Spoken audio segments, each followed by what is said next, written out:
Mandibulise kuni bathandi bezemidlalo eMzantsi Afrika, ingakumbi kuni balandeli bebhola elikhulu ke laseMzantsi Afrika. Apha ke sizawuthetha ngemeko yomqeqeshi omtsha phaa weqela leKaizer Chiefs, umlumzana uFernando da Cruz. Umlumzana uFernando da Cruz ke baphulaphuli ke ulindeleke into yokubana abe kwiKaizer Chiefs okanye kafike phaa eNaturena nge-22 kaJuni. Yona date leyo kalindeleke ngayo into yokubana ke uzobe lapha kwilizwe laseMzantsi Afrika umfana omdala.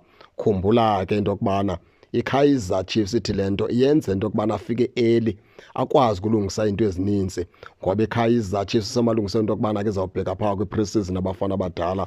Kuzawufuneka ke phaa uDa Cruz abe khona abe yinxalenye yezinto zonke zakwenzeka namalungiselelo phaa weqela leKaizer Chiefs. Akhawuleze abone ke abadlali bakhe, akhawuleze abone izinto ekumele ba azilungise.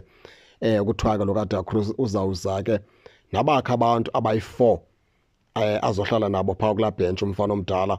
Xa esiza phaa nge-22 kaJuni uzobe hamba ke namadoda ayi-4 azawuncedisana naye phaa kulaa bench yeqela ke leKaizer Chiefs.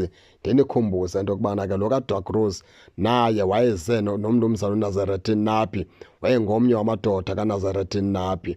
Yiyo loo nto abantu abanintsi phaa kwinkundla zokuxhomana bekhala besithi kuyafana into yokubana ke iKaizer Chiefs iyakwalanda uNapi, ngoba ngumntu kaNapi lo, wayeze noNapi uDa Cruz phaa kuqela ke leKaizer Chiefs. Abanintsi ke abalandeli ndabona bebefuna upitso phaa kwiqela leKaizer Chiefs, abayingeni ncam into kaDa Cruz.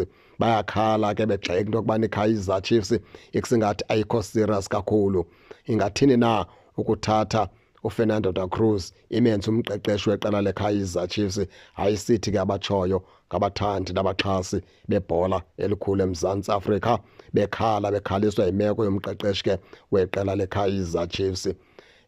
Ndiyayibona ke abalandeli into yokubana ke bebefuna uPitso Mosimane kakhulu, kodwa kubalulekile abaphulaphula iKaizer Chiefs ithathe umlumzana uFernando phaa da Cruz amenza umqeqeshi wayo omtsha. Kwawunyanzeleke abalandeli nimsapote, nimxhase, nimeseke phaa ukwenza into yokubana umsebenzi wakhe ube lula, angafumani uxinzelelo nakuni esafika.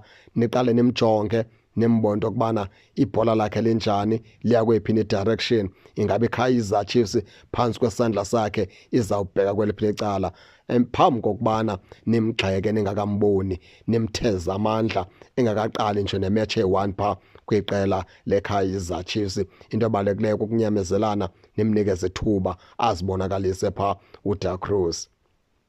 Injalo ke baphulaphuli ke uFernando da Cruz ongumqeqeshi omtsha weqela leKaizer Chiefs osayine iminyaka emibini uzoba lapha eMzantsi Afrika nge-22 kaJuni phaa ngaphakathi eNaturena, ehamba ke namadoda amayi-4 azosebenzisana naye phaa kulaa bench yeKaizer Chiefs. Injalo ke baphulaphuli ningake ningene nani nitsho nento yokubana niva njani. Ningakhohlwa usubscribe kule channel ukuze ningaphoswa zezemidlalo endizanothulela zona kwixa elizayo kakuhle babukeli.